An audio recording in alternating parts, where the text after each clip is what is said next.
Saludos, ¿me escuchan?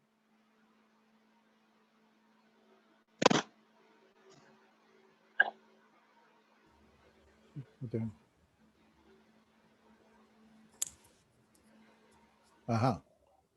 Te escuchamos bien, Nelson. Buenas tardes. Saludos, buenas tardes a todos.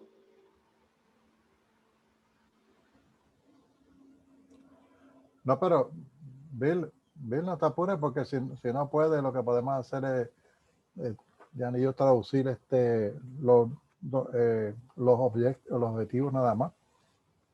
Ahora, si lo puedes hacer es fantástico de donde tú quieras, pero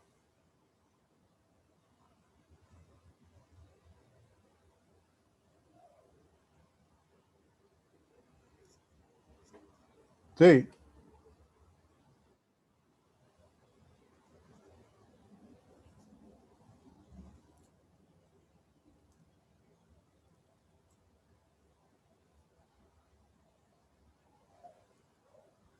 No, el que tú puedas usar, como esto no fue advertised, pues tú no dices el número, pero aquí como 20.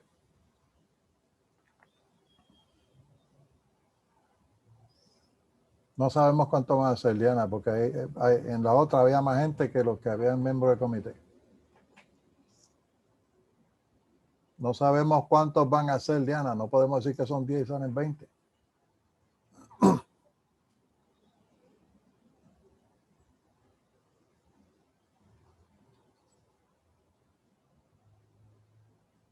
Está bien, no hay problema.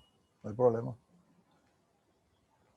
Sí, porque lo más que tú puedes hacer es cuánto. Después es un problema porque se quedan jugando los palotes fuera, es una jeringa.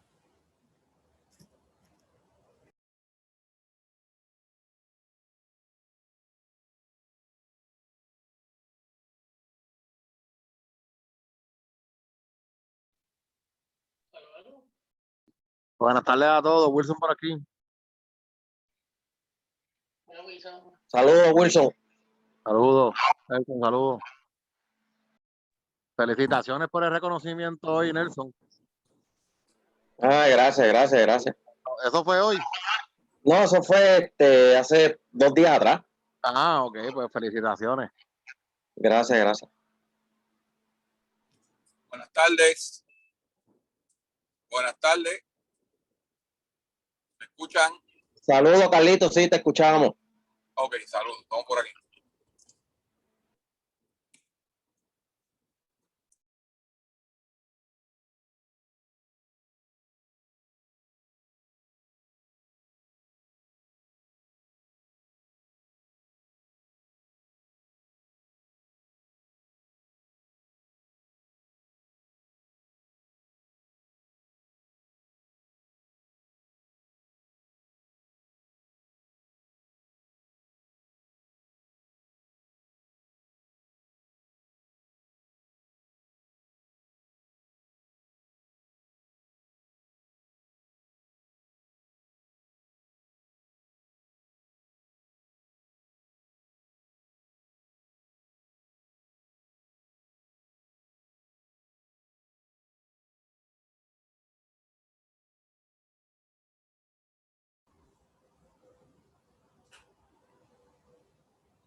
Espérate, no, Diana, no. Diana, atiende. No lo hagas todavía. Yo le voy a decir quiénes son y entonces tú lo dices. Vamos a tener a Carlos Velázquez. Miguel, tienes el micrófono abierto. Y lo ponemos. Pero déjame anunciarlo ahora. Ok. Hello. Vamos a estar 10 minutos. Vamos a esperar 10 minutos porque algunas personas me han pedido traducción que la vamos a poner. So we are going to wait 10 minutes. We are going to start at 1:10 to engage some people who ask for simultaneous interpretation. So we start at 1:10.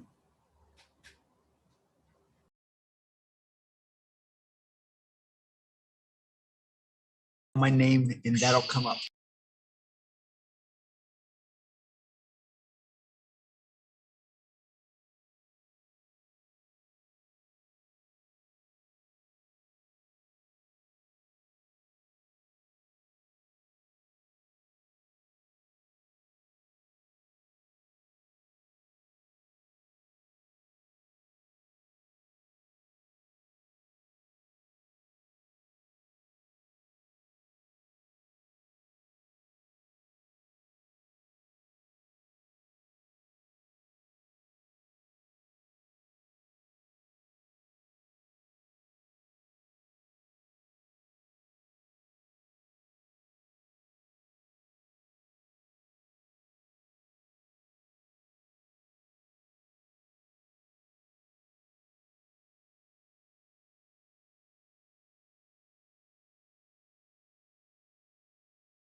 Nelson, Ajá. también empezamos. Va a haber algunos pedidos simultáneo translation. Entonces, Bill nos hizo favor de enganchar por teléfono. Así que vamos a ver si Carlos Velázquez, ¿tú necesitas simultáneo interpretation? ¿O lo prefieres? Bueno, lo prefiero, pero si no lo hay, pues se brega con lo que hay. No, pues te mandamos entonces el teléfono. Diana lo va a hacer y Carlos, que son los dos que han pedido anteriormente. Ok, Y empezamos ya mismo. ok.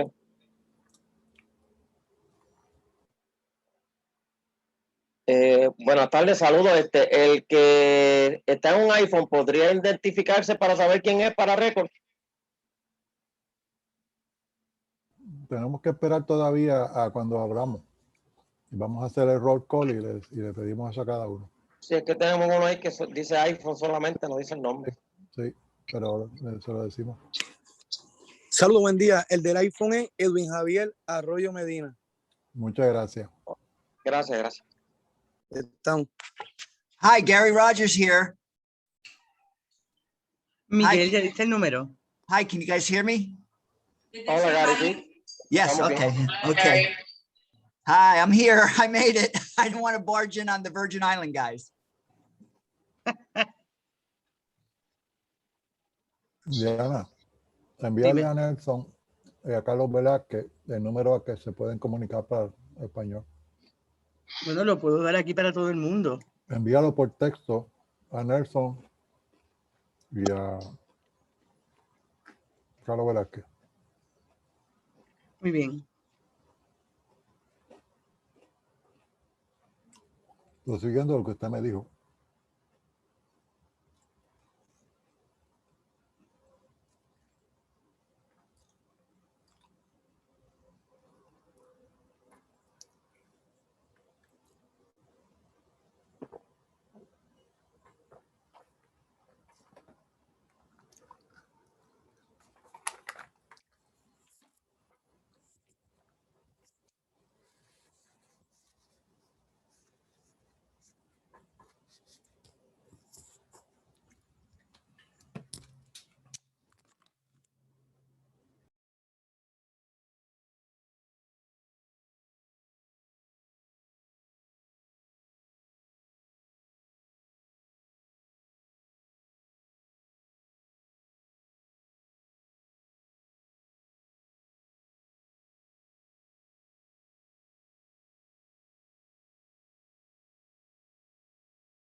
Nelson, Carlos, ¿recibieron el mensaje? Sí, por lo menos ya Guillermo me contactó. Perfecto. ¿Y Carlos? Sí, lo recibí en el chat. Gracias. Ok, perfecto.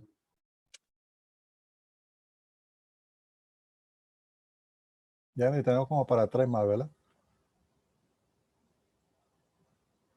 Ya ni.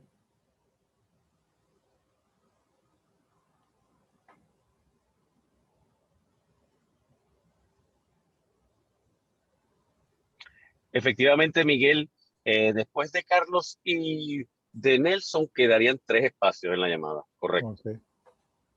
Pues ya lo saben, el grupo, el que esté interesado puede entonces conectarse con, decírselo a Diana y se conecta con Guillermo. Muchas gracias, Guillermo, por este esfuerzo titánico. Para servirles. Y es un sacrificio recibir paga por esto, sí. No te apures. Vamos a mandarlo de solo de Diana y yo.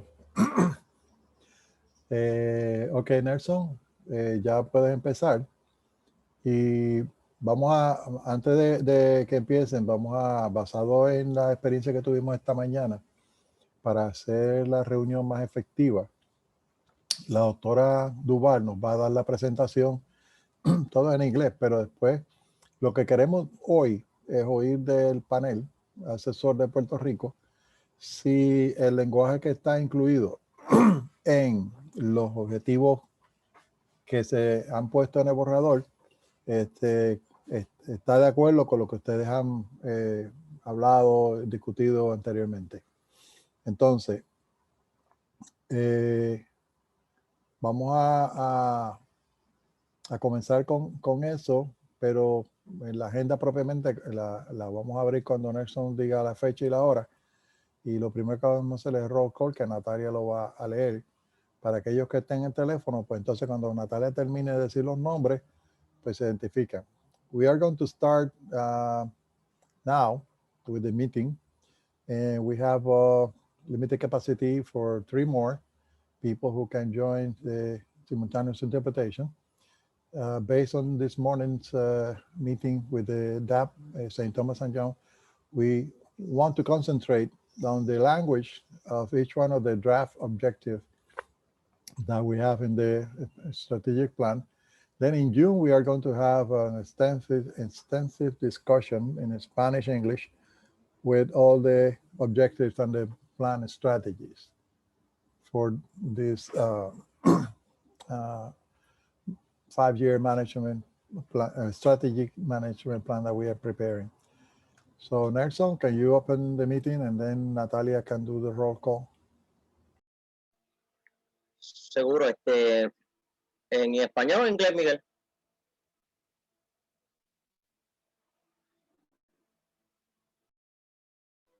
¿Me escucha? Sí, puedes hablarle en el idioma del difícil y después Guillermo lo traduce. Okay. Good afternoon, everyone. Welcome. Hope everyone is okay and healthy. Welcome to this DAP meeting. Today is March 29, 2021. It is 1:14 p.m. So before we start with the roll call, I'm going to request you, all the participants, to please don't be shy. Just tell what you think you have to tell, because maybe do you think maybe it's insignificant issue, but maybe it's gonna make a great difference. So we can start with the roll call. Natalia? Good afternoon, everyone. Here I have Miguel Rolón, Carlos Velázquez, Cedric Taquín, Cristina Olán, Diana Martino, Gary Rogers, Graciela García Moliner, Bill Cordero, Janet Ramos García, José Rivera, Julio Ramos, Lía Jai Rivera, Marcos Hanke, Michelle Duval, Nelson Crespo, sorry, Wilson Santiago, Yamitza Rodríguez, Yasmin Vélez y Remberto. There's a few people in iPhone and Shell phone and a Galaxy Note that can you please identify yourself? Guillermo Cordero, Bill Cordero on the Galaxy Note 10. Thank you. I believe in the iPhone, it was Edwin, or I don't remember. Sí, había uno que era Edwin Javier Arroyo. Okay. Yes, my name is Edwin Javier Arroyo. Thank you. And somebody in a Shell phone? No, I think it's gone. I think that's everybody, Mr. Chairman.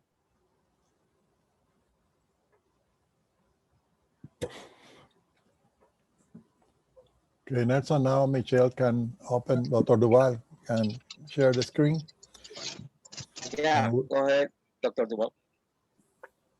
Thank you, Mr. Chairman. Give me just a minute. Whoops, I need to be allowed to share my screen. Hold a second, hold a second.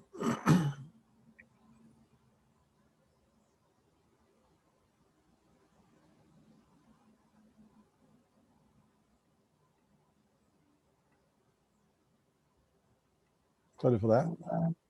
Okay, now I should be able to do it.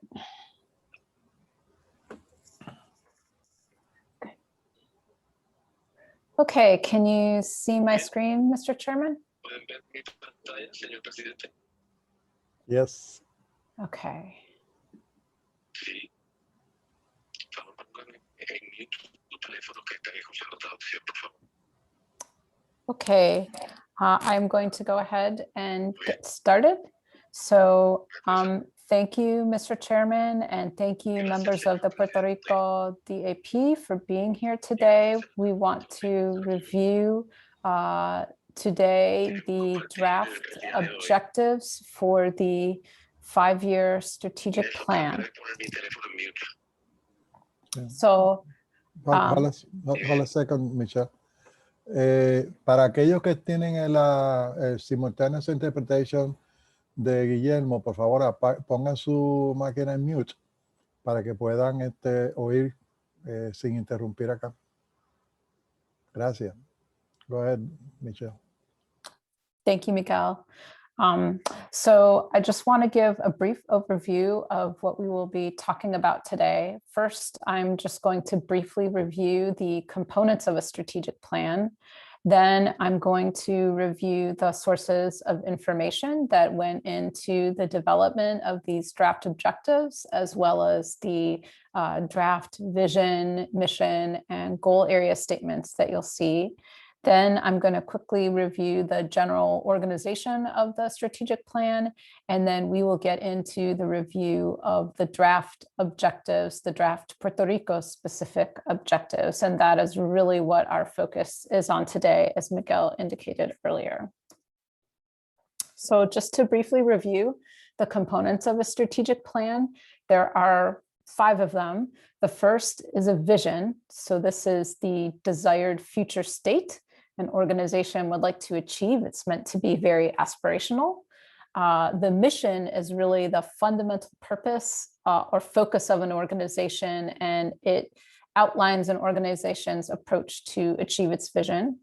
Goals are very broad outcomes. They're not measurable, but they help an organization to achieve its vision.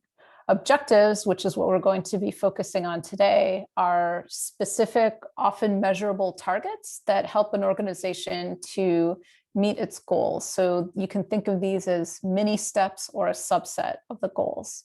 And then finally, strategies are how an organization will meet a particular objective. And so just to illustrate this, I'm going to bring back up this example, which I used for the council about 1.5 years ago. My problem is that I'm tired, I'm grumpy, and my pants don't fit. So my vision that I want to achieve is that I look and feel fabulous. So my goal is to get healthy. And to achieve that goal, I've set 3 objectives. So these are 3 specific, observable things that I want to do. So my objectives are to exercise more, to eat better, and to lower my stress. And the strategies I'm going to employ to achieve these objectives. So to achieve my objective of exercising more, I am going to jog 3 times a week, do yoga twice a week, and take the stairs. So this is how I'm going to meet the objective of exercising more. Similarly, for my objective of eating better, I'm going to make dinner at home 5 times a week. Instead of going out, I'm going to reduce how much meat I eat and increase vegetables. And then similarly, for my objective of lowering stress, how I'm going to meet that objective is to do yoga twice a week and spend more time with my dog. So to put these strategic plan components in the context of the council, the vision is, what does the council want U.S. Caribbean fisheries to look like in the future? And the council did a little vision brainstorming exercise back in August, which has helped to inform that. The mission is really the council's mandate for management under the Magnuson-Stevens Act. So this is what the council's purpose is and how it approaches achieving its vision. The goals are the big picture focus areas. So these describe the ultimate impact of the council's work and are necessary to achieve the vision. Again, the objectives, which is what we are focused on here today, are specific and observable, and they are meant to describe intended results. And they can be linked to an issue or a problem or a group of issues or problems. And then finally, strategies again are how the council will meet its objectives. And so now I just want to review the sources of information that I used to put these draft objectives together. For the vision, I used, as I mentioned earlier, the council vision statement brainstorming session. This occurred way back before COVID in August of 2019. The council had a brainstorming session where they council members put forth ideas for what they would like to see U.S. Caribbean fisheries look like in the future. And I took that information and developed several alternatives for vision statements. The other piece of information is the stakeholder input report. So you all contributed to this last year. So this is input from all of the district advisory panels, the outreach and education advisory panel, and then council feedback and prioritization. So we also included in that report management partner outreach. So this includes NOAA Fisheries and the territorial management partners, as well as feedback we received from a public comment form.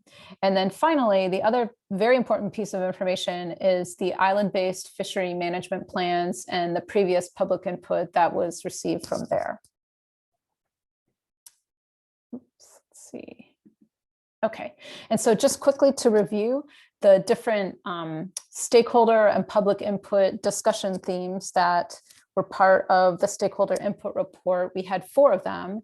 They were management and operational issues, resource health, social, cultural, and economic issues, and communication and outreach. And before I get into the draft objectives and draft goal statements themselves, I just wanted to provide a few general observations.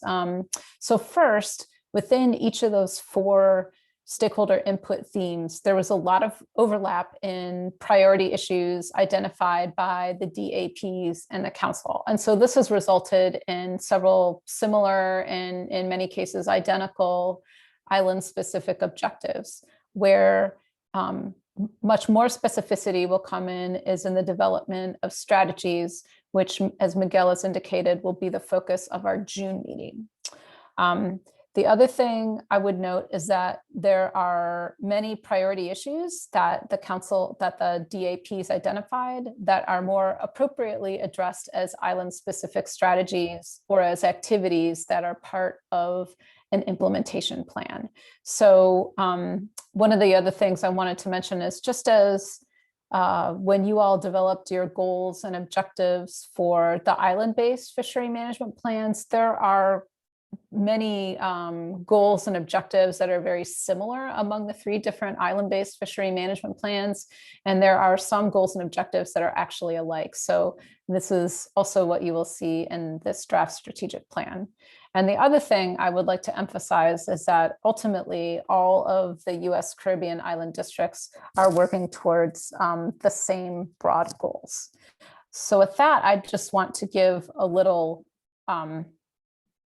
schematic of what the structure of the strategic plan will look like. So we'll have 1 vision, 1 mission, and then we have our 4 different goal themes, which are management, ecosystem and resource health, social, cultural, and economic issues, and communication and outreach. And for each one of these different theme areas, with the exception of communication and outreach, we will have a set of objectives that are specific to Puerto Rico, along with strategies that are specific to each objective. So you see here on the left-hand side of the screen, Puerto Rico Objective 1, Objective 2, Objective 3, and associated strategies for the management goal. And similarly, there will be objectives specific to St. Thomas, St. John, with associated strategies, and again, objectives specific to St. Croix with associated strategies. And that will be for each of these first 3 goal themes. Communication and outreach, if you remember, we discussed how important communication and outreach was throughout the US Caribbean. And so those issues were not prioritized by any of the DAPs or the council. So those objectives will apply broadly across all of the island districts. And so for today, the current steps where we are right now is that today and tomorrow, the DAPs are reviewing and providing feedback on the draft island-specific objectives for each of those first 3 themes, and then also for the communication and outreach theme. And, just as a reminder, the objectives should be specific, but broad enough to include similar strategies and issues. I do want to note that I have developed some potential strategies based on the stakeholder input report. So all of your conversations, these are really intended today just for illustration. I have those contained in extra slides, but as Miguel indicated at the beginning, we are going to hold a separate meeting in June to have more time to talk about the draft strategies for each of the draft objectives. So those strategies will be how the council will meet those island-specific objectives. So you'll be providing more feedback at a later date. I have included the draft vision, mission, and goal statement alternatives here for informational purposes, just so that you can see what the overall focus is of these different areas. And then at its April 27th and 28th meeting, the council will review and select one of those alternatives for the vision, the mission, and the goal statements, and will approve the objectives as reviewed and modified by the district advisory panel. So I do want to stress that everything is draft until it is final. So there will be, once we have the draft vision, mission, and goal statement selections by the council and the objectives identified by the district advisory panels, and we've had the opportunity to talk about strategies to achieve those objectives, the draft strategic plan as a whole will also be, we will post it for public comment so that we make sure that we're being as inclusive as possible. So with that, I'd like to just show you the draft vision and mission statements. These are what the council will be considering at their upcoming meeting in April. We'll start with the vision statement alternatives. Again, these were developed based on the brainstorming session that the council had in August of 2019. So the themes that came out of that were healthy ecosystems and sustainable fisheries, sustainable fishing communities that are thriving and resilient and that provide economic benefits. So you see 4 alternatives in front of you, ranging from healthy coral reef ecosystems, sustainable island fisheries, and thriving resilient fishing communities, to healthy island ecosystems and sustainable resilient fisheries that provide cultural, social, and economic benefits for all. So this is the council's aspirational vision of what it would like to see U.S. Caribbean fisheries look like in the future. Next are the mission statement alternatives. So remember, the mission is, the council's reason for being. It is its fundamental purpose, and it also expresses its general approach for achieving its vision. So this first sentence in white, which states the Caribbean Fishery Management Council conserves, restores, and manages fishery resources in the U.S. Caribbean consistent with the requirements of the Magnuson-Stevens Act. That's the council's reason for existence. The blue sentence that you see highlighted in these 2 alternatives and in one additional alternative on the next slide describe the council's approach for that purpose. And the sentence in blue is the one that changes, but in each of these alternatives. So the blue sentence is meant to reflect the stewardship responsibility that the council has to manage the marine resources and the island ecosystems, and its approach for doing so, such as collaboration, stakeholder input, education, outreach. So these are the first 2 of the alternatives here on the screen. And then this is the other third alternative that the council will be looking at as well. And I did just note here on the screen definitions of the words conserve, restore, and manage. You all may recognize that from the council's website. The tagline there is conserving, restoring, and managing, resources of the U.S. Caribbean.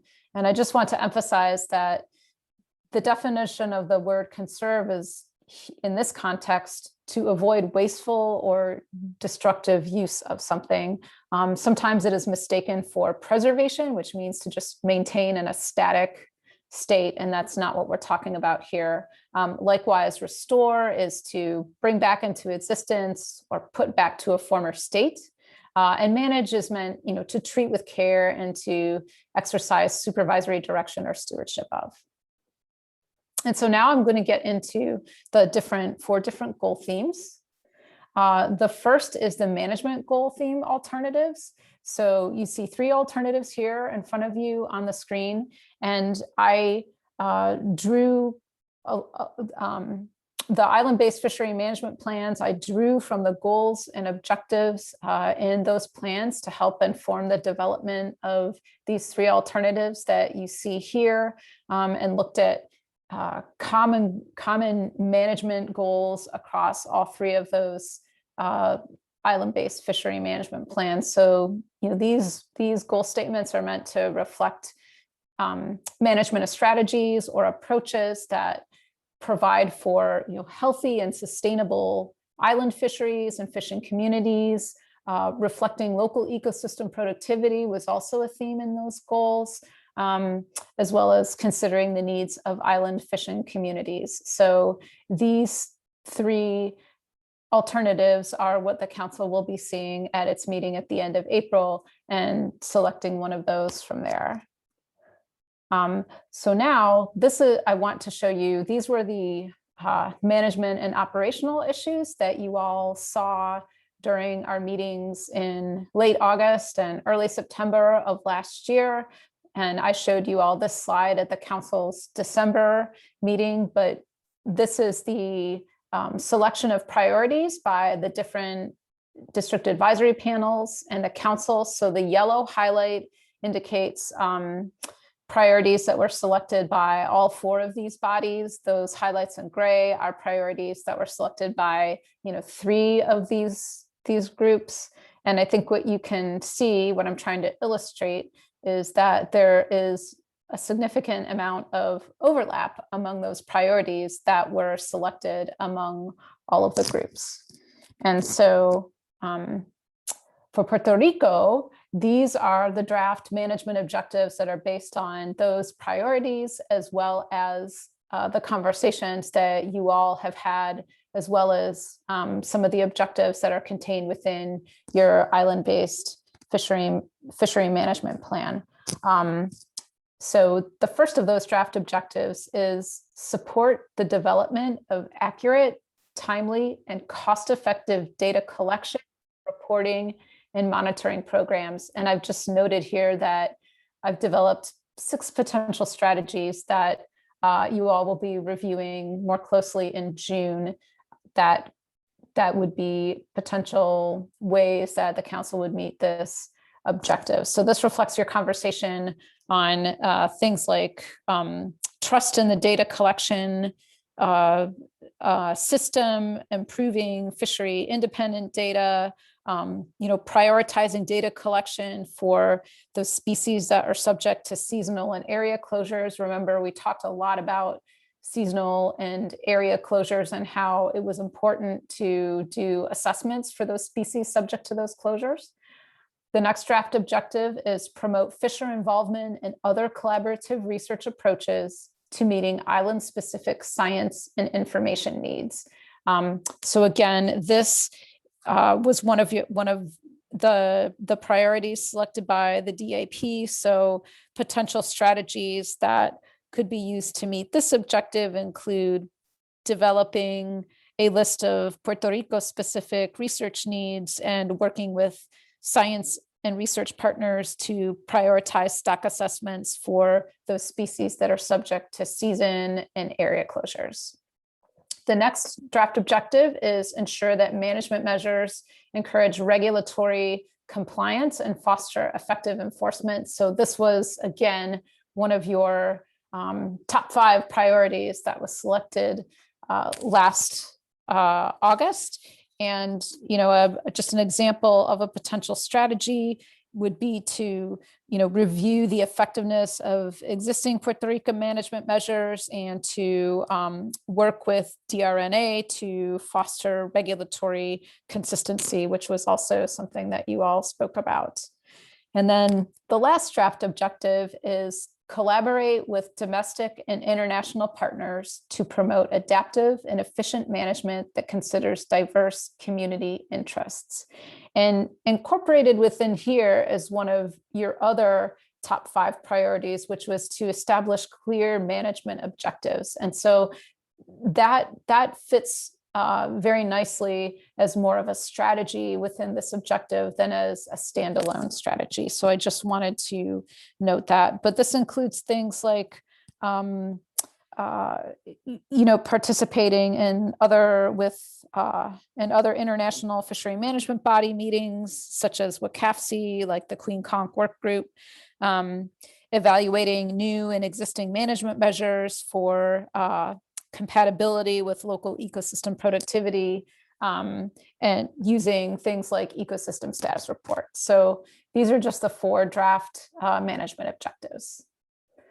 The next goal theme area is ecosystem and resource health. And so again, you know, you all have been doing a lot of work on the development of a fishery ecosystem plan and the development of conceptual models to help support that fishery ecosystem plan.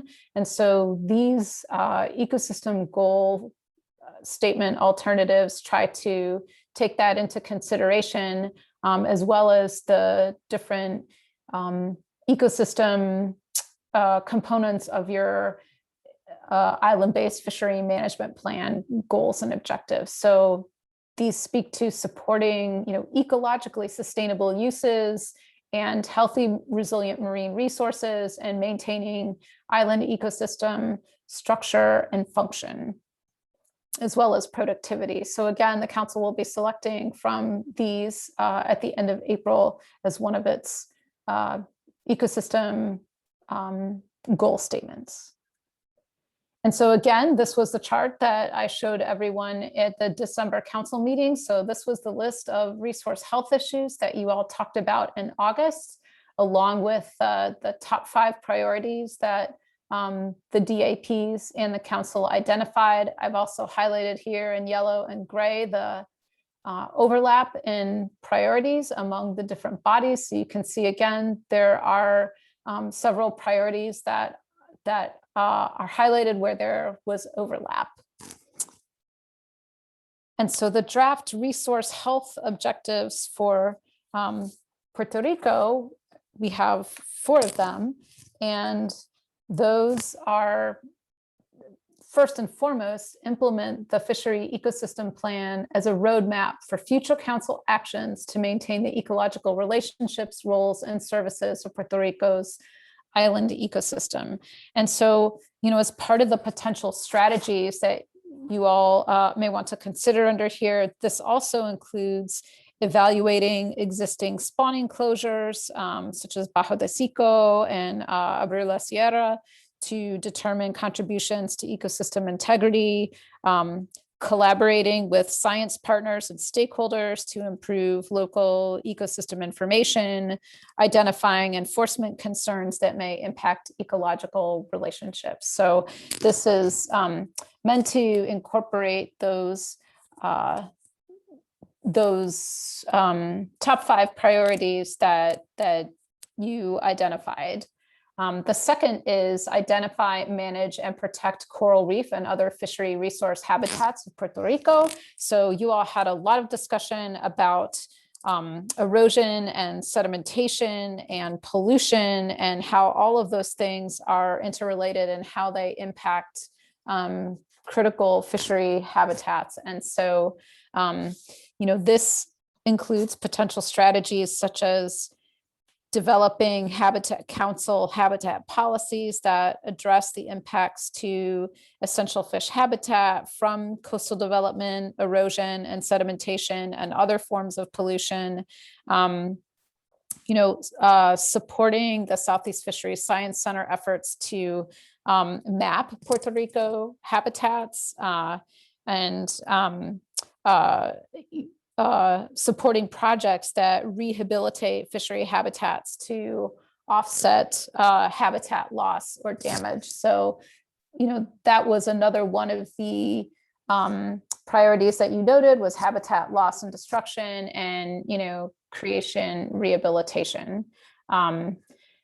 The next draft objective is collaborate with management partners to address the impacts of natural disasters on ecosystem structure and function. You all had a lot of discussion about the impacts of natural disasters, the hurricanes and the earthquakes that Puerto Rico has experienced over the last several years.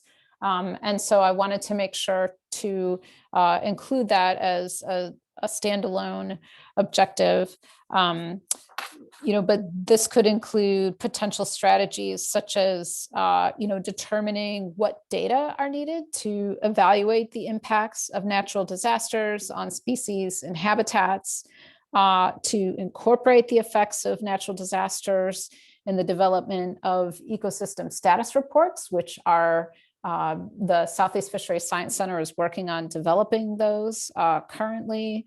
Evaluating or establishing a process to collect fisher observations on the local impacts of natural disasters.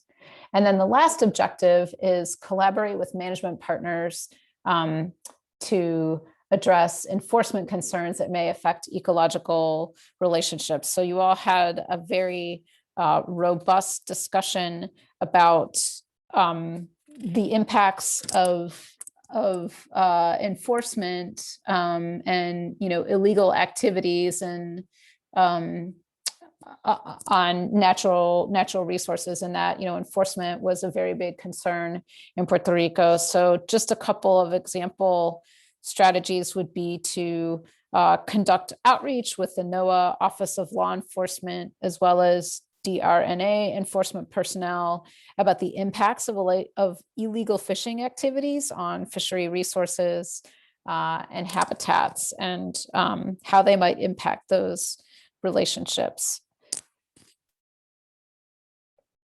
And so next, let's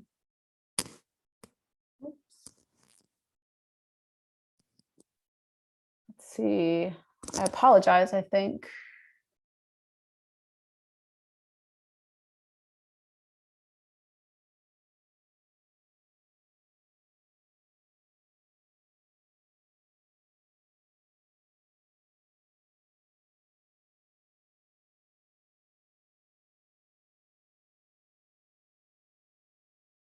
Okay, sorry, I apologize, Mr. Chairman. I lost my place there, and I just want to make sure I was on the right screen. So the next area is social, cultural, and economic goal alternatives, and this also draws quite a bit from the goals and objectives of the island-based fishery management plans to make sure that management decisions also consider and address the needs of island fishing communities, that fair and equitable resource use is promoted, that the social and economic needs of island fishing communities are incorporated into that management process. So that's what these different alternatives are trying to address.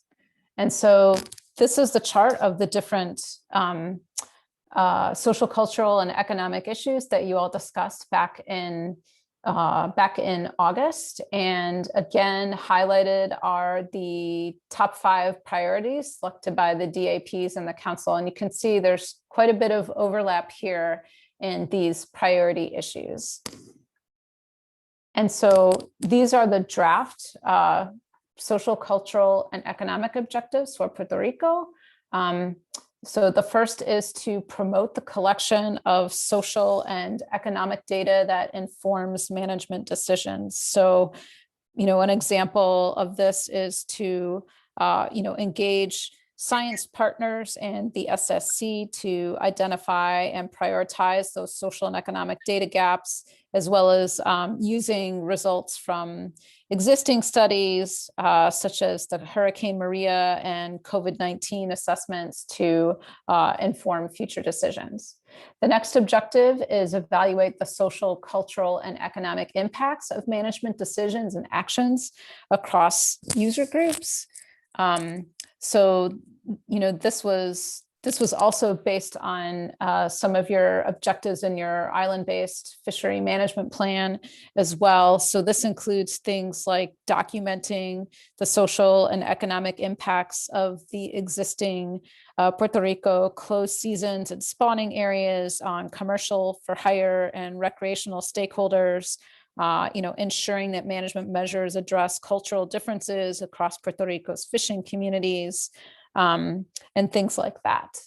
The third objective is promote efforts that support social and economic opportunity and stability across sectors and fishing communities.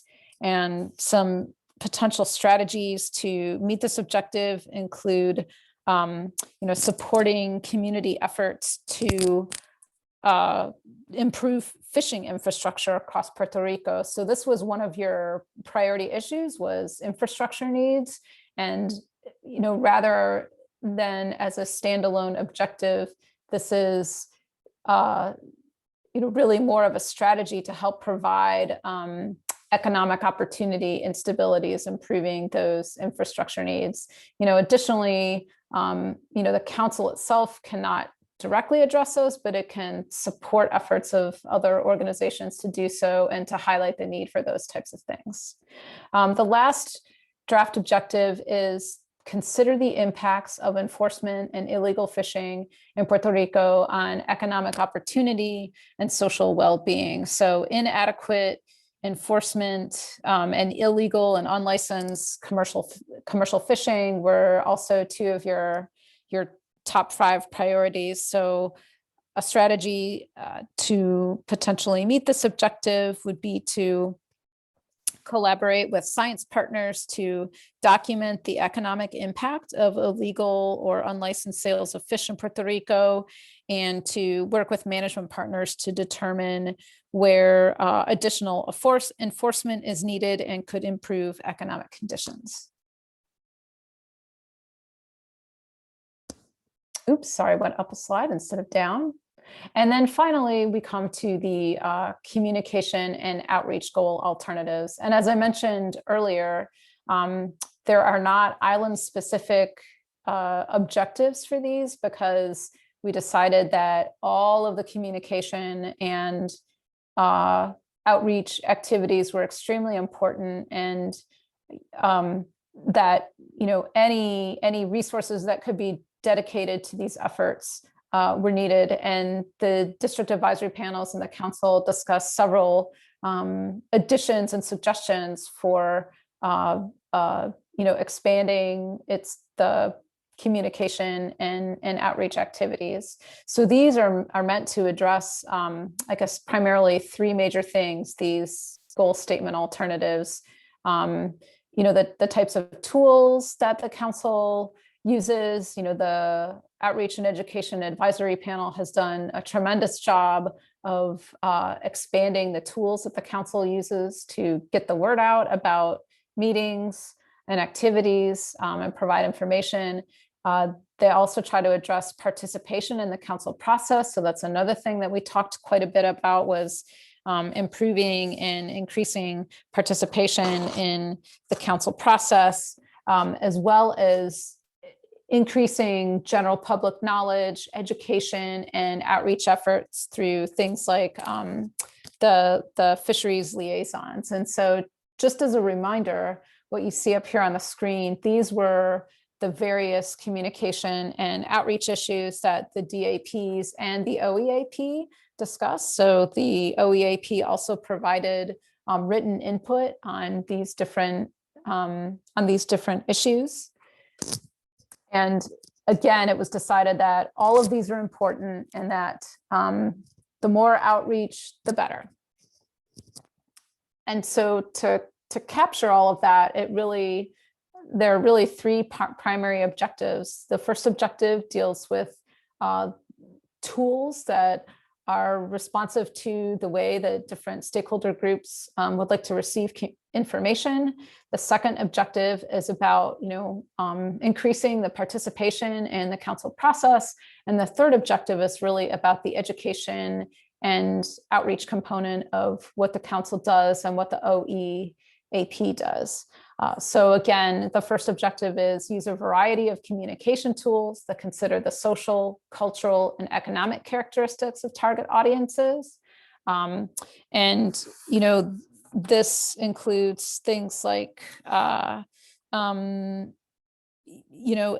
continued use of the council's social media platforms, as well as exploring online and app-based technologies such as WhatsApp or email templates, text messages to convey information.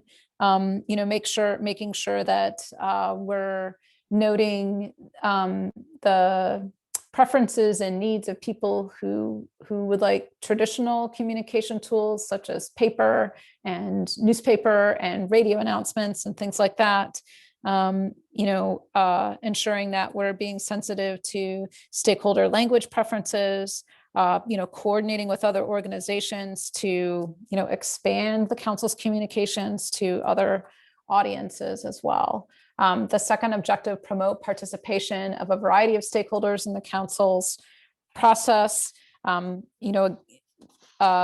This also some draft strategies that could potentially meet this objective, include increasing the frequency of council communications in advance of meetings, using a variety of traditional and online social media tools, expanding the use of webinars to provide more access and education, scheduling meetings and events so that we can obtain maximum participation, conducting issue-specific workshops, things like that. And then the last objective is improve public and stakeholder understanding and awareness of fisheries management, current issues, and the council process. This includes things like, expanding the role of the fisheries liaisons, as we talked about quite a bit in December and during your other meetings, continuing to support the Marine Resource Education Program workshops throughout the U.S. Caribbean, coordinating with management and science partners to improve the clarity and simplicity of presentations so that, the public can better understand what goes on at a council meeting and feels more comfortable in participating in those meetings, partnering with other organizations like PEPCO and Sea Grant and federal agencies to distribute educational materials, et cetera. So these are just a few of the potential strategies that would support these objectives that you all discussed. And so really, today, we're looking for feedback on, are these draft island-specific objectives, specific enough and comprehensive enough to incorporate the range of priority issues for each island district? And so, again, as Miguel indicated earlier, what we'd really like to focus on today is the language in these draft objectives. I'm going to show those draft objectives again with some of the potential strategies I discussed, really more for information only, because we'll have this opportunity in June at another meeting to review those strategies, add to them, and make sure that they're complete. So, Mr. Chairman, I'm going to pause here and see if you or Miguel would like to say anything before we ask for the advisory panel's feedback. No, just to tell Nelson that if anybody has a question and prefer to speak Spanish, we can, Graciela, Diana, and I can help. But basically, following Dr. Duval's presentation, what we need to do at this time is go one by one to make sure that the management objective that Dr. Duval wrote and presented today are in accordance with what you suggested. And then please read carefully the language in each one of the objective. And if you all agree, we can say, well, is there no opposition? We accept this language for this objective. We will move to the next slide with the other objective. And then but the important thing is not to leave the meeting without any question asked and answer about the objective itself. Don't mind too much at this time the potential strategies, because those are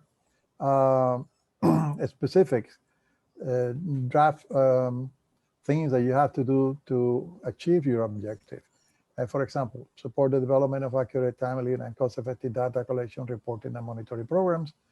And if you go back to the excellent example about somebody who wants to look better, you have 3 objectives. And one is to stop eating, do more exercise, and all that. So this is equivalent here. Partial potential strategies of the things that you could do. But do not concentrate that much on the strategies. Try to focus your attention to the objective language itself, because the strategies will be discussed better at the Zoom meeting. In addition, we are going to send to you copies of these presentations, and Diana and I, we will work with Bill to do the translation of the language here, so you will be able to prepare yourself for that discussion. So with that, Mr. Chairman, we are open for discussions. Mike, I would like to encourage everybody to talk and do it through the chair. And if you want to talk to a turn to speak, you can raise your hand using the Zoom, or if there's a moment of silence, you can ask Nelson for a turn to speak. Okay, yes, we can go ahead. A los muchachos, pues que presten atención, el comentario que quieran decir, por favor, levanten la mano, lo pueden decir en español, déjense sentir, hablen, no se queden callados. You can proceed, Dr. Duval. Thank you, Mr. Chairman. Again, these are the draft management objectives for Puerto Rico. So the first is support the development of accurate, timely, and cost-effective data collection, reporting, and monitoring programs. And again, this is meant to address the concerns that you all expressed about trust in the data collection system,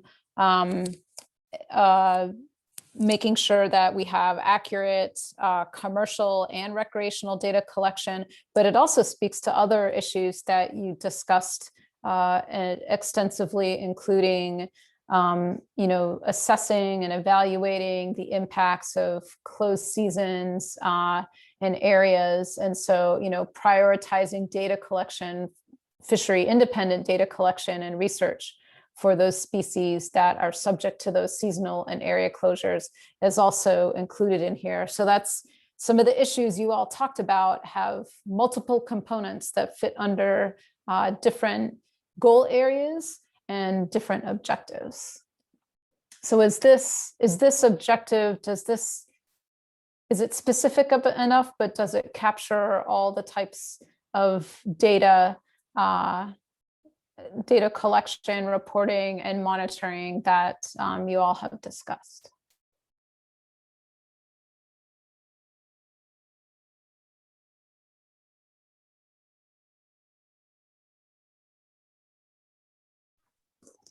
Okay, this is Nelson. I think we have to bring some support to the local government, to bring again to the field the agents, the port agents, to improve the data collections and make that data that everybody brings more trustable. Okay, let's see. Let's see. Support local government efforts to improve data collection. Does that capture that, Nelson? Using agents. I mean Oh. the port agents to bring back to the field the port agents. That is one of the key that validate all the data that the fishermen bring to the local government.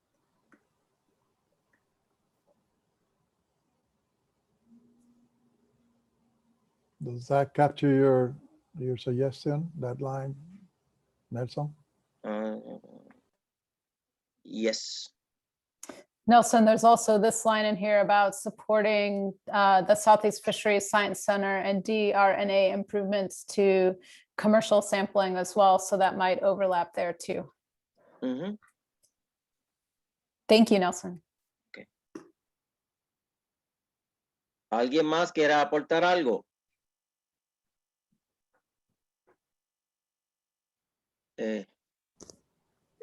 ¿Cómo lo hacemos, Miguel? Vamos a hacer Okay. Tú como chairman puedes decir, ok, si nadie dice nada más, pues damos por aceptada el language que está aquí. So if nobody else says anything else, we adopt the language as written on the screen with any modification. So this time, if nobody else have any objection, the chair can adopt as the DAP adopts through the chair the language of the management objective, draft management objectives as written on the screen with the modifications to the potential strategy draft. All right. If nobody wants to, nobody have nothing else to report, we adopt, the DAP adopt the support the development of accurate, timely, and cost-effective data collection, reporting, and monitoring programs. No, what the language is, the DAP adopt the language of the two first management objectives, and I would read it for the record. Support the development of accurate, timely, and cost-effective data collection, reporting, and monitoring programs, first objective. Second, promote fishery involvement and other collaborative research approaches to meeting island-specific science and information needs. We also added in the language, proposed language for the draft potential strategy that support local governments to increase port sampling and port agents. If you all agree with that language, then we can move to the next one. Everyone is agree with the first two topics? Agreed. Okay, Agreed. So I think that we have, yeah. Great. Thank you. Thank you, everybody. So I'm going to move on to the next slide. So these were the next two management objectives. First was to ensure that management measures encourage regulatory compliance and foster effective enforcement. And the next was collaborate with domestic and international partners to promote adaptive and efficient management that considers diverse community interests. And again, I just want to highlight that on this second objective here, you know, one of your priorities was clearly stated management objectives. So this is included as you know, a potential strategy to meet this objective. So I just draw your attention to that. And that's also in the proposed language for the strategy. And as we said, you're going to go through this thoroughly in June. But the second line of potential strategy work with DRNA, that's in Spanish, DNR in English, and OLE. OLE is the Office of Legal Enforcement of the regional office. And in the previous meeting, we also wanted to include the Coast Guard, because Puerto Rico Department of Natural and Environmental Resources has an agreement with the Coast Guard for enforcement purposes. So the three entities, NOAA, Office of Legal Enforcement, and the U.S. Coast Guard will be included as the entities that need to work with the Department of Local Natural Resources Department of Puerto Rico for enforcement purposes. And that's something that you all wanted to convey to the council the last time that you met.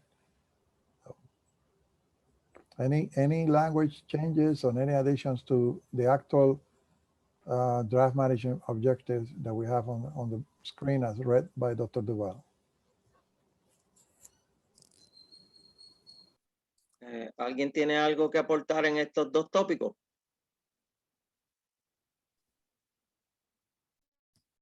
Si no es así, pues damos por aceptado el lenguaje para esto. Una preguntita. ¿Por qué no añades a la Policía de Puerto Rico también entre esas agencias? Ya que FURA está normalmente en las aguas, son los que mayormente patrullan. Porque para propósito de policía, el que habló, ¿puede decir el nombre para el récord? Sí, Víctor Torres. Señor Torres, lo que pasa es que nosotros no coordinamos, o sea, nosotros en National Marine Fisheries Service no coordina con la policía, eso lo hace el gobierno local. La única autoridad que tenemos. Ahora, sin embargo, hemos tenido reuniones con FURA, reuniones con otras entidades de enforcement aquí, porque los pescadores siempre nos han dicho, y creo que todavía sigue así, que hay veces que tú sales afuera y te interceptan 3 veces. Le digo porque, aparte de pescador, soy policía y conozco de que, y me pasa, a mí mismo me han detenido en varias ocasiones, y yo digo, pero si ya me pararon. Sí, y eso, usted tiene suerte que es policía y puede defenderse. Hay veces Sí, que eso es así. hay pescadores que me han dicho que es prácticamente a veces imposible. Sí. Y es una cosa que seguimos incluyendo ahí. Pero muchas veces es por el desconocimiento de los mismos compañeros con los cuales yo laboro yo. Sí. Podemos añadir aquí y otras entidades de enforcement como la Policía de Puerto Rico, Policía Marina de Puerto Rico. Digo, eso es sugerencia, eso ustedes, eso son los que saben ahí. Pero es que esta es la idea de tener esta sugerencia. Yo le traigo esa problemática porque tengo muchos compañeros pescadores, pues obvio, saben que yo pues trabajo con ellos y se acercan a mí y me dicen, mira, ¿por qué me pasa esto? Y yo les explico, o sea, muchas veces a ellos no le dan educación continua, como dice uno, y pues se dejan llevar por lo que escuchan, como dice uno en la calle, y a veces pues uno tiene que leer. Vamos a ver, yo le voy a decir ahora a doctor Duval, a ver si hay un lenguaje aquí que podemos añadir. Michelle, what we're talking about is perhaps in line 2 of the potential strategy for the first objective, we can say where would with the NAIR, NOAA, OLEC, and local police department, Marine Police Department, for this there. Maybe local marine enforcement agencies. Yeah.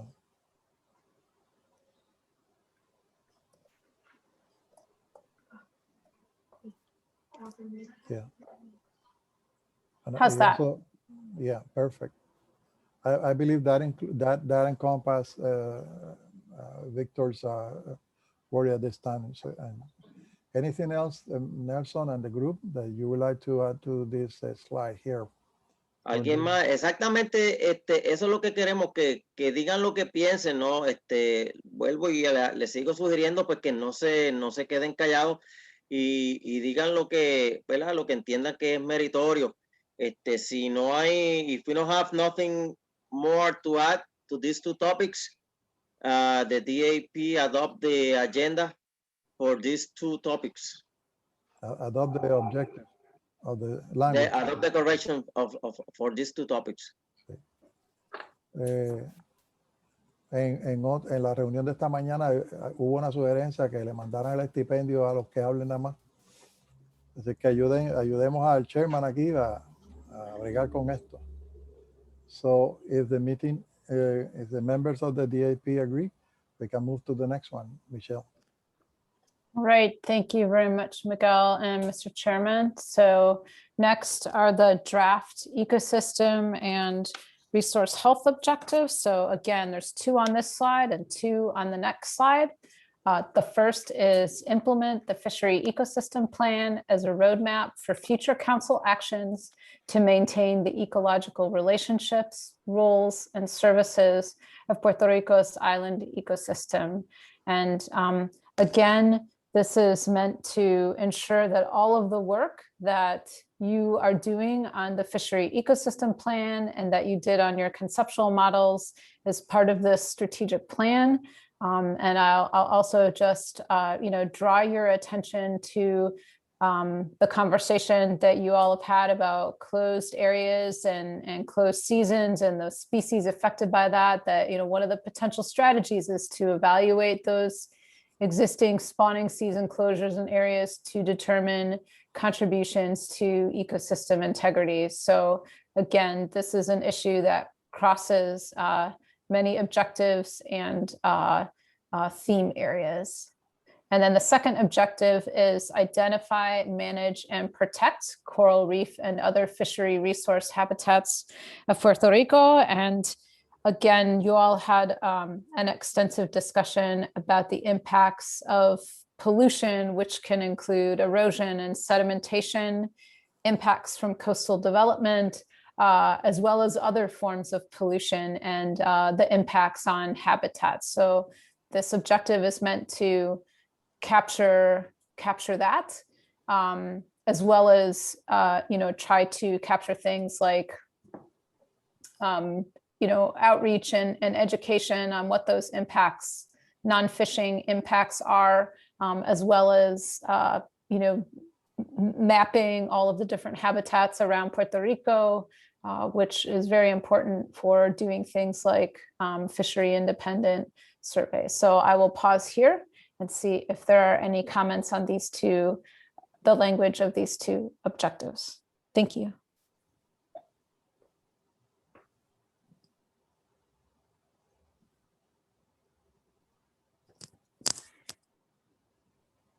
¿Alguien tiene algún comentario? I think on the first one, we have to establish a certain time to evaluate a certain time of years to evaluate each management area, like Bajo Chico, Turmarín, Abril La Sierra. Those closed areas sometimes are closed and nobody knows how our improvement the area. And I think it's very important to keep evaluating and see how everything is going on. So perhaps, let's see, establish a schedule to evaluate closed seasons and areas. Does that maybe address that a little bit, Nelson? Because what I'm trying to say is sometimes you establish a management plan for certain area, or you close certain place and you forget about it. Nobody go back and take a look at what's going on down there. So I think it's very important to keep monitoring all the areas that are on the management. So the language that is being developed on the screen by Dr. Duval, that captures your comment. Establish a schedule for regularly evaluate and monitor closed areas and season. Excellent. Okay. Anybody else has any addition or suggestion changes for these two objectives? On the second one, regarding the development, erosion, and sedimentation, I know it's not easy, but we have to find a way to bring to the table the agency that deal with that. Unfortunately, all those agencies maybe are from the state, and I know they are not pay attention for our request, but we have to keep trying and bring those people to the table to see how we can work together to resolve those main issues that affect all the habitats and fisheries.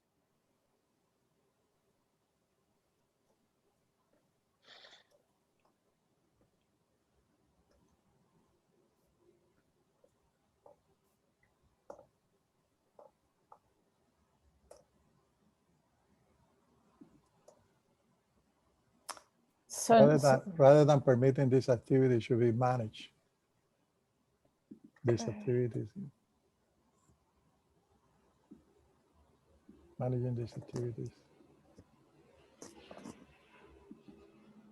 Does that capture your suggestion, Nelson? The language being proposed by Dr. Duval. Yeah, try. Yeah, collaborate with, bring those agents to collaborate with us. Yeah, more or less. Yeah. Yeah. Okay. ¿Alguien más que tiene algo que añadir?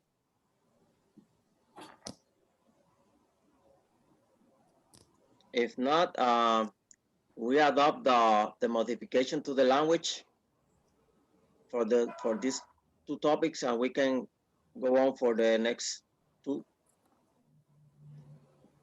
Thank you, Mr. Chairman. So the next two are, and again, these are ecosystem and resource health objectives, but to collaborate with management partners to address the impacts of natural disasters on ecosystem structure and function. So you all talked a lot about, the impact of the earthquakes and the hurricanes on, fisheries habitats, and as well as just how the ecosystem has changed after those natural disasters. So that's what this is designed to address. And the second objective is collaborate with management partners to address enforcement concerns that may affect ecological relationships. So you all had as a couple of your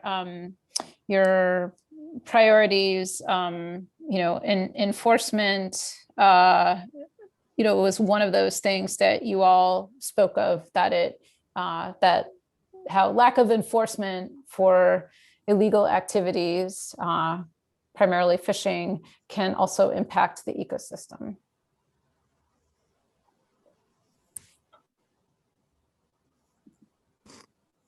Same question again, and any changes to these two?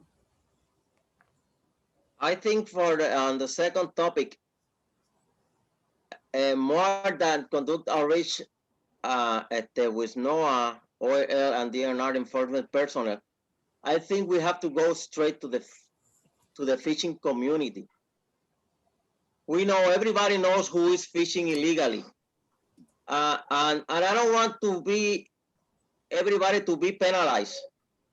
I want to give them a hand and bring them to the table, help them to put their papers on date, because more than fish illegally is a data that we don't have. It's a data that we don't count, and that is the key to a better management.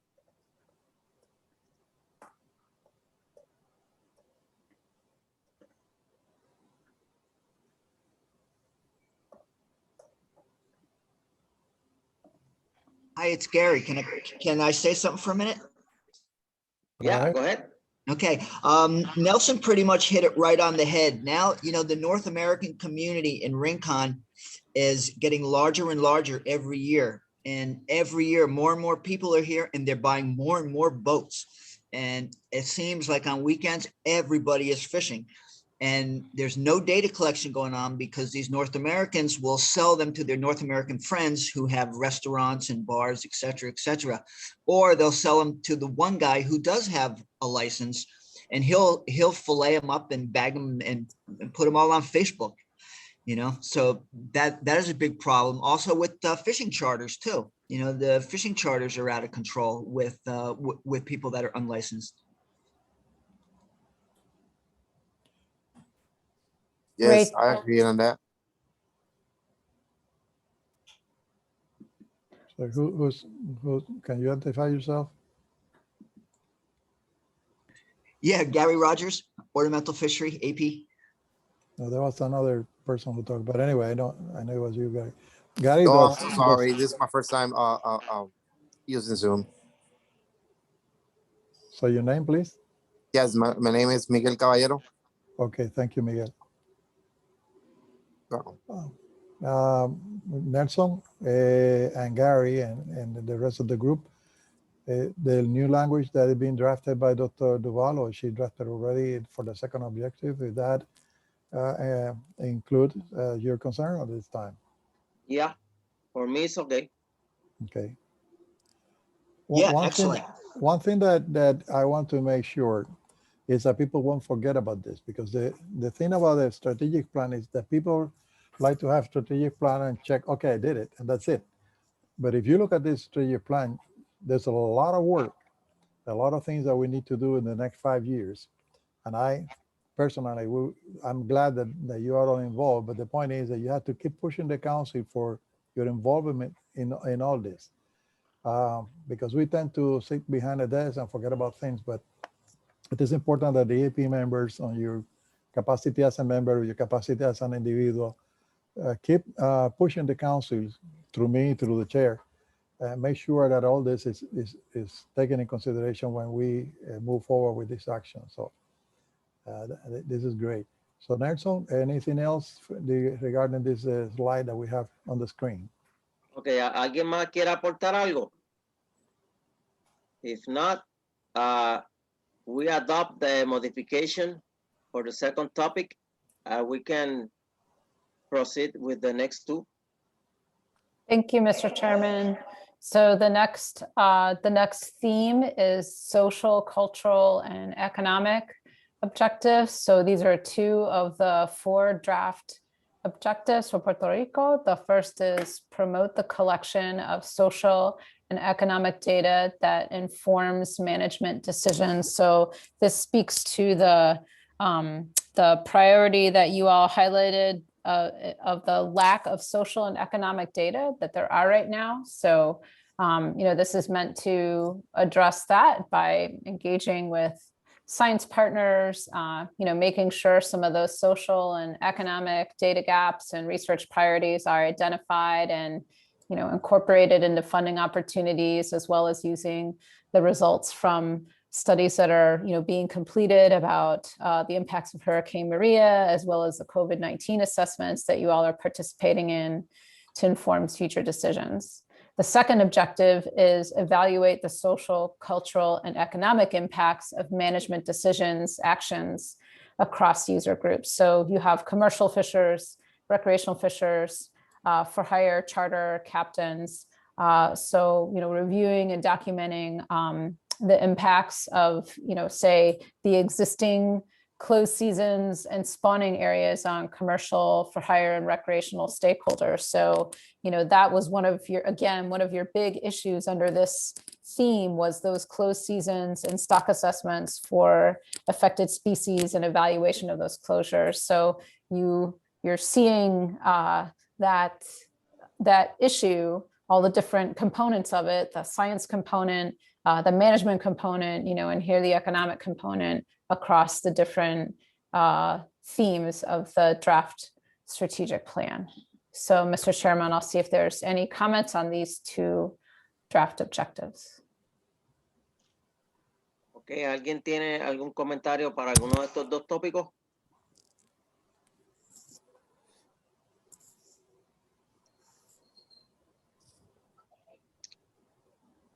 No, aparentemente no.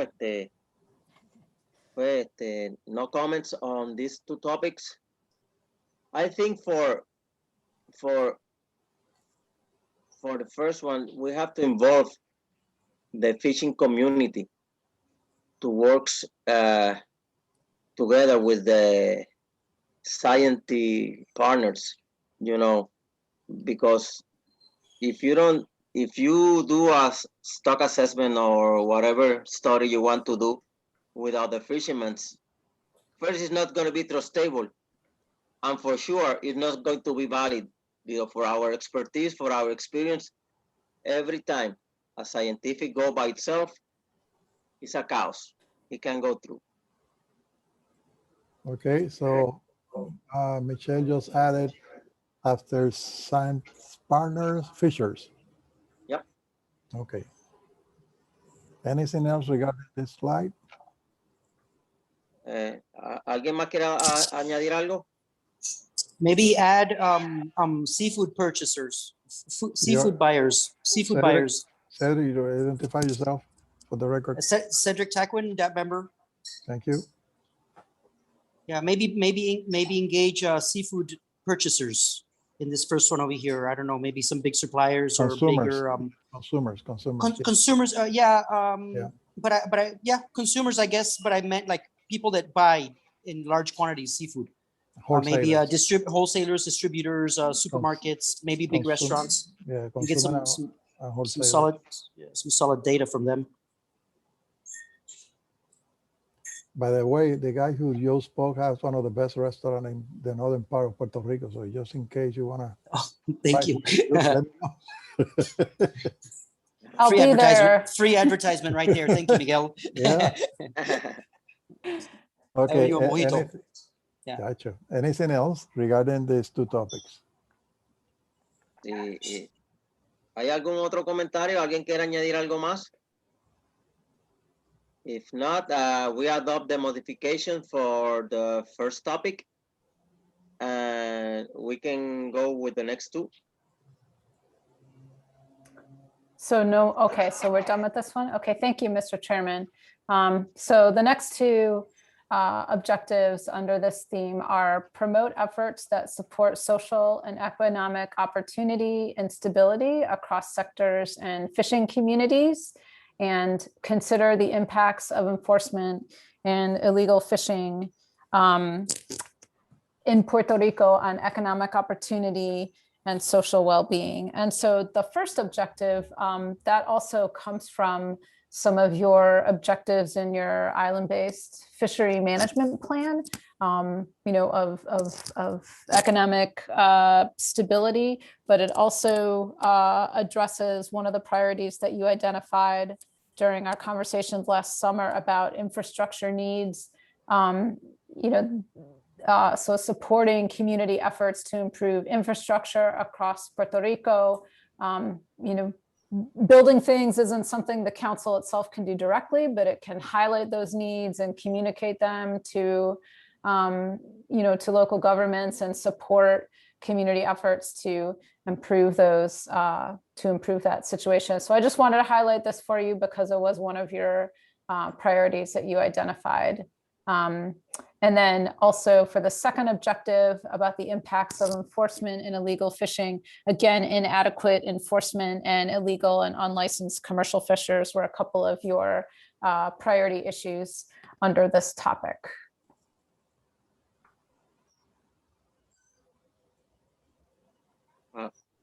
¿Alguien tiene algún comentario para estos dos? On the first one, I want to make a comment. Day by day, we are getting older, and the upcoming blood of young fishers are really low. I think we have to promote this job to the young people that maybe yes or maybe not interested, to be at school or want to make from the fishing so his living way, because day by day we are less, and I am scared about, in the future we are not gonna have as much fishermen we need to support the communities. So, Mr. Chairman, do you, so I remember the conversation that you all had about the need to, improve recruitment of young fishers, and, that by having a good recruitment program that would also address illegal fishing. So that was a basis for this potential strategy here, but perhaps instead of support development, maybe promote development. That might be a little stronger of a word. I don't know if this captures entirely your concern, but please just let me know how you'd like me to alter that. No, yes, it's not, we don't need any modification from the language. Okay. It's just a comment that I want to say. But, thank you, Nelson. But Nelson, no, what you said is important, and that's what Dr. Duval is trying to move forward here. We should set support and promote. Maybe promote, yeah. Yeah, because it's a big difference. If I say support, I give you a pat in the back and say, well done, job. But if I promote, I had to put money into it, and without reaching education. So I believe that if we add the word promote, that encompasses what you just said and what Michelle has been asking and telling you what you said before. Thank you, Miguel.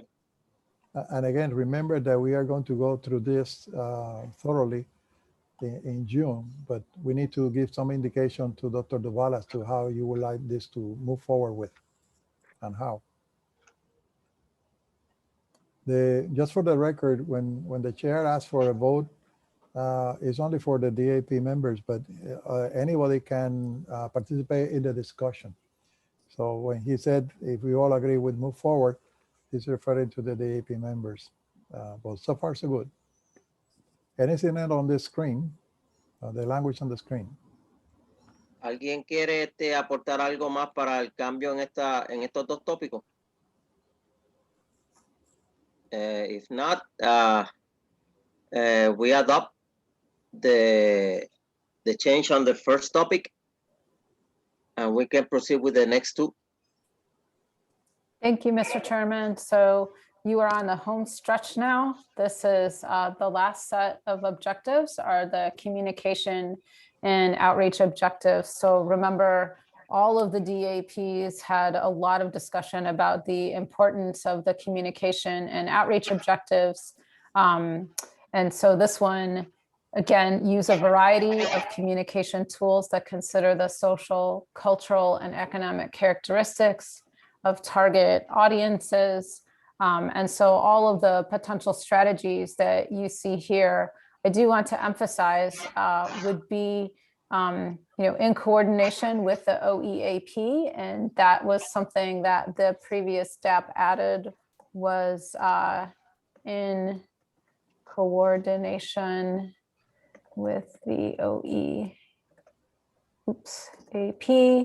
And I do want to remind folks that the OEAP also, looked at that draft set of issues, provided some extensive input and their thoughts on the types of things that the council should consider focusing on moving forward.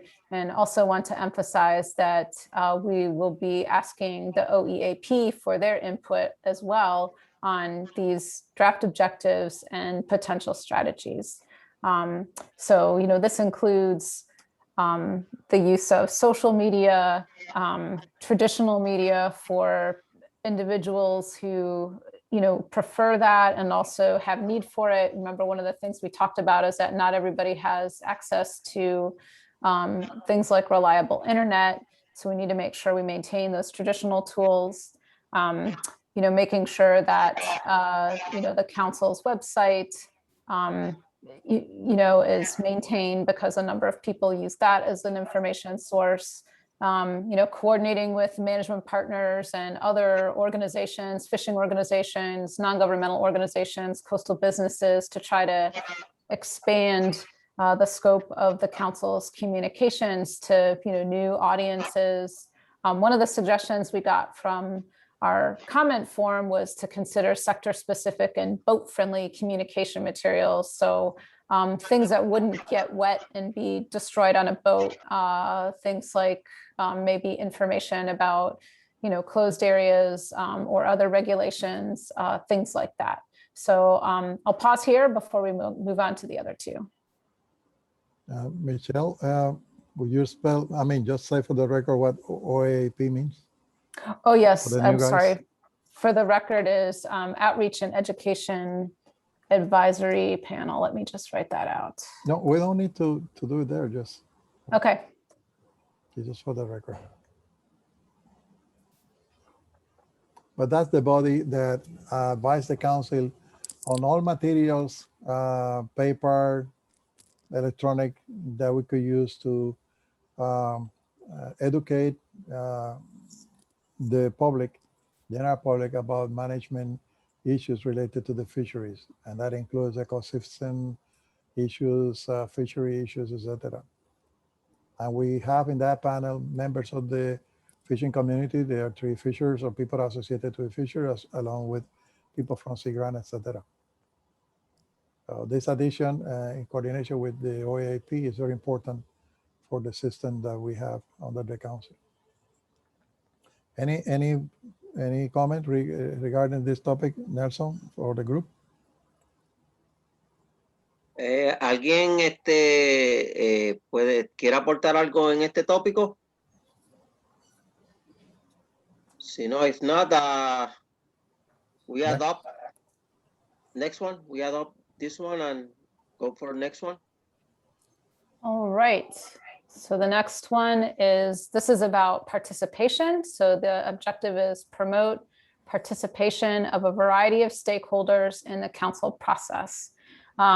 So, this is meant to, one of the things that I think all of the DAPs talked about, and this gets to what Nelson was saying earlier about, I think also recruiting young fishers to not only, into the fishery, but also to become part of the process, because not everybody's going to be around forever. And we want to make sure that we grow participation in the council process. So, this objective and these potential strategies to try to meet this objective are all about trying to, promote that participation. So things like, increasing the frequency of like reminders in advance of, whoops, I'm missing some text here, in advance of, should say, council meetings and events. And then, things like using a variety of tools to advertise and remind stakeholders of that. Expanding the use of webinars and conference lines that can provide more opportunities for access and participation, as well as education. Having issue-specific online comment forms to expand the ways that people can provide their input, conducting issue-specific workshops to promote, collaborative development of management approaches. And workshops can be in person. Obviously, we've all talked about how that is preferred, but they could also be, remote if we're still dealing with COVID. And then also like developing a newsletter or summary to highlight council meeting outcomes and anticipated actions. And I'll just note for you all that there is a February newsletter on the council's website that has a really great piece of on one of St. Croix's longtime commercial fishers that I encourage folks to read. So I'll pause here and see if there's any feedback.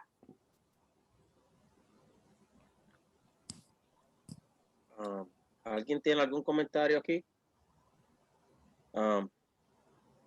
I think something coming into my mind because I have a request for new fishermen associations that are interested to know more about the council activities.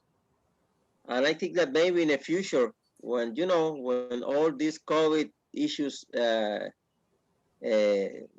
finish, we can create maybe a education tour or something like that. Maybe bring together maybe one or two fishermen association at the same time and celebrate orientations meetings for what is the role of each agency for regarding the fisheries and the management. We can bring people from here, from the council, people from the DAP, people from the DNR, and make the fishing community more informed. And I think they're going to appreciate that, and maybe that's going to, help them, to be more involved in all these fishing issues when we celebrate meetings. You are 100% right, Nelson. We actually it was stopped because of COVID, but Dr. Ali Ortiz, Diana, and I, we had this idea of having meetings. The first one was a workshop or taller in La Pesquería Fishing Association of Rincon. And that will be restarted as soon as you said, as the COVID pandemic subsides in a way. But it's an important key component of what we do for Aboriginal education. In the case of Puerto Rico, we are lucky to have the PEPCO program. As you know, the Program for Education to Commercial Fishers, It's been led now by Wilson Santiago. He's doing an excellent job. And he have conducted several virtual meetings, but he would like to go back and talk to the Fishermen Association one-on-one and have the PESCO meetings, as they say, in-person meetings. So it's very important that that language is included here by Dr. Duval is presented to the council. And Nelson, there's also, I'm just going to go to the next slide really quick, because this objective, improve public and stakeholder understanding and awareness of fisheries management, current issues, and the council process.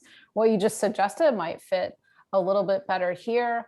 You know, this has things like continue support of the marine resource education workshops, and as well as I know we have partner with other outreach organizations, you know, PEPCO, Sea Grant, and federal agencies to distribute educational materials. I mean, that's about educational materials, but maybe what you suggested might fit better under this one, since it seems like it's more of an outreach activity.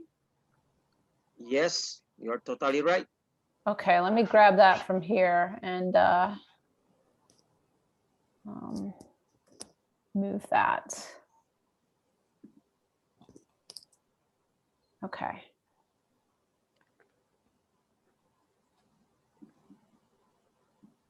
There we go. But I'm just going to go back to this one to see if there's any other comment on this objective before we close out and move on to the next one. Okay, ¿alguien tiene algún otro comentario para este tópico? Pues si no hay más comentarios, pues adoptamos el lenguaje y las modificaciones que se le hicieron y pasamos. Let's move to the next one. Thank you, Mr. Chairman. So this is the last one. Have already read this into the record. And again, this is about outreach approaches, outreach materials, educational materials, you know, coordinating with other management and science partners to, you know, distribute materials, as well as, I just want to highlight this one, improve the clarity and simplicity of presentations to improve public understanding. We had a big conversation about that at all the DAP meetings, that we want to make sure these presentations, scientific presentations, are clear and simple so that people feel comfortable participating in the process. And then, you know, one of the other things that came up was to explore partnerships with organizations to capture traditional ecological knowledge of U.S. Caribbean fishing communities. So I just wanted to highlight that one for you as well. We also have in here conduct in-person outreach and workshops to improve fishermen and public engagement in the council process. Obviously, like we've said, we'd love to do more of that. You know, we may have to find a way to be creative about those in-person interactions for the next little while, but I think as soon as they can safely be resumed, the council will do so, as Miguel said.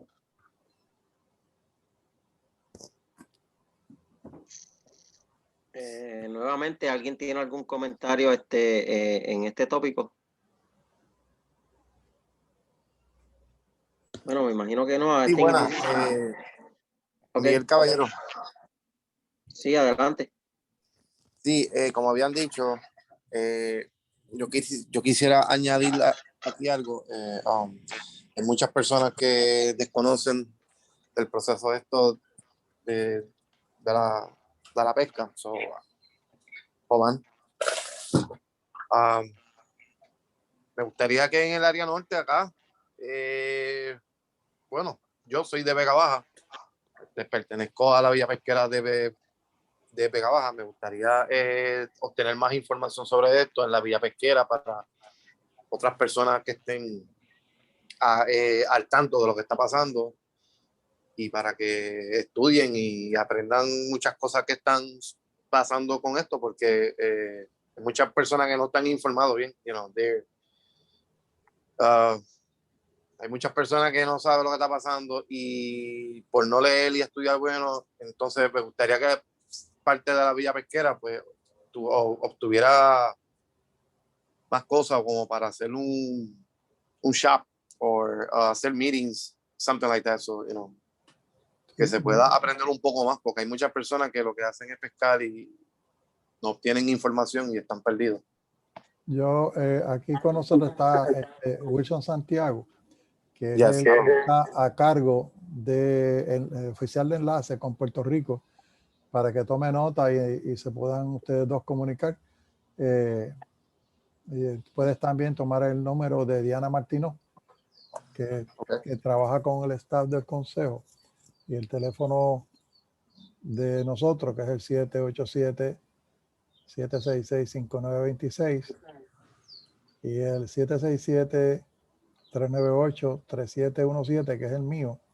Y nosotros con gusto pasamos esa información, Diana y yo, a Wilson, y podemos hacer un acercamiento para cumplir con ese propósito de educar a los pescadores de tu área. Eso es algo que es lo que nosotros debemos estar haciendo. Really appreciate it. Wilson por aquí. Ok, sí, saludo, Miguel. Nada, en el chat te escribí mi información, número de teléfono y correo electrónico. Y precisamente en la villa pesquera de Cibuto, si no me equivoco, que es la que estaba hablando, hace como un año y medio, bueno, un año, no, un año fue el COVID, hace como año y medio o dos, nosotros traímos el programa PESCO, no sé si tú fuiste parte de ellos, pero Sí. que no sé si hay personas nuevas en la vía pesquera, que nada, nos podemos comunicar luego y hablamos más sobre esto, ¿sí? Muchas gracias, Wilson. No problem. Sí, gracias a ustedes. Pues, Gracias, Miguel. Gracias. Nelson, si no hay más nada del grupo para aprobar Sí, yo estoy levantando la mano, Carlos Velázquez. Adelante, Carlito. No, Carlos. Saludos y buenas tardes, compañeros. Me uno al reclamo del compañero. Necesitamos como que esta información sea más diluida, más disuelta, para así nosotros colaborar con nuestros pescadores comerciales, ya que en el caso mío, adicional a ser pescador comercial, represento una comunidad de pesca, que son bastantes ahora. Y necesito que por lo menos, si pueden hacer el esfuerzo, aunque yo sé que Wilson es graduado en eso, pero adicional a por lo menos este tipo de presentaciones, no sé de qué manera puede ser viable a través del chairman para conseguir este tipo de información o estas vías positivas que se están presentando en este momento. Son muchas. Yo he estado escuchando, he querido abundar tanto, pero realmente tengo pescadores llegando, tengo aquí las manos embarradas con carrucho y cartucho, y se me hace un poco difícil pues digerir la información que me está llegando ahora mismo de esto. Aquí hay mucha información valiosa, importante, que yo tengo que abundar a ella. Demasiada. Y el esfuerzo con las comunidades pesqueras y vías pesqueras, pues podemos hacer buenos enlaces para colaborar a estas diapositivas que se están presentando. Es solamente una de mis peticiones que tengo. Muchas gracias. Sí, Carlos, a todos los miembros del DAP y personas del público que lo soliciten, le vamos a enviar copias de todas estas diapositivas y vamos también a contratarlas para traducirlas y ponerlas en español para prepararnos todos, pero para las discusiones que vamos a tener en junio, porque tú tienes mucha razón, mucha información.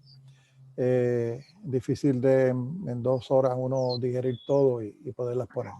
Así que eso es una petición que ya nosotros hemos tomado en consideración anteriormente y la vamos a enviar a todos, esta diapositiva. Pero en el caso de Puerto Rico, pues tenemos el paso de hacerla en español, cosa de que ya para finales de abril esto esté en la mano de ustedes, que tengan un mes completo de mayo para discutirla y prepararse para junio. Muchas gracias, Miguel, por tu esfuerzo de contestarme la pregunta. Gracias. Gracias. Gracias, Carlito. Tengo a Wilson también que pidió un turno para hablar. Sí, saludos. Carlos, saludos. Qué bueno que está mucho trabajo, qué bueno. Sí, nada, yo ya he hablado contigo. La Villa Pesquera de Naguabo está en primera posición para cuando reabramos el pesco presencial. Sí que está en primero en la lista. Y nada, y a otros pescadores también que están aquí presentes, que mi información de contacto está en el chat. Cualquier cosita, si necesitan alguna orientación, información a su área, se pueden comunicar conmigo. Y otra cosita, Miguel Rolón, lo que mencionaste, sí, sobre esta presentación para traducirla en español es excelente. Tuve varios pescadores que le compartí los enlaces para que entraran hoy. Varios de ellos entraron y me escribieron al chat de WhatsApp que yo tengo con ellos, que pues como 2 o 3 de ellos se salieron porque pues no entendían inglés. Y pues, aunque estaban escuchando el traductor, sí, hay un traductor, y estaban escuchándolo en español, pero pues hay mucha gente de ellos que lo que les gusta es mirar, es leer, y pues qué bueno que se va a traducir esta presentación para enviársela. Sí, sí. Creo que Wilson Santiago la va a traducir completa de arriba abajo, me dijo él. No, pero Lo hacemos. sí, pero muy en serio lo que dice Wilson, por eso es que nos esforzamos y es un deber del consejo y por eso lo vamos a hacer, poner todo esto en español porque hay demasiada información para poderla digerir. Y mientras más nosotros podamos difundir la información en el idioma que más le acomode al pescador, mejor todavía. Volviendo a esto, estos son los últimos 2 tópicos. ¿Hay algún otro comentario que tengamos que hacer para doctora Duval? Any other comment for Dr. Duval at this time? Sí, pues, si no hay más comentarios, pues we adopt the modification for the last topic, and we can proceed with the questions.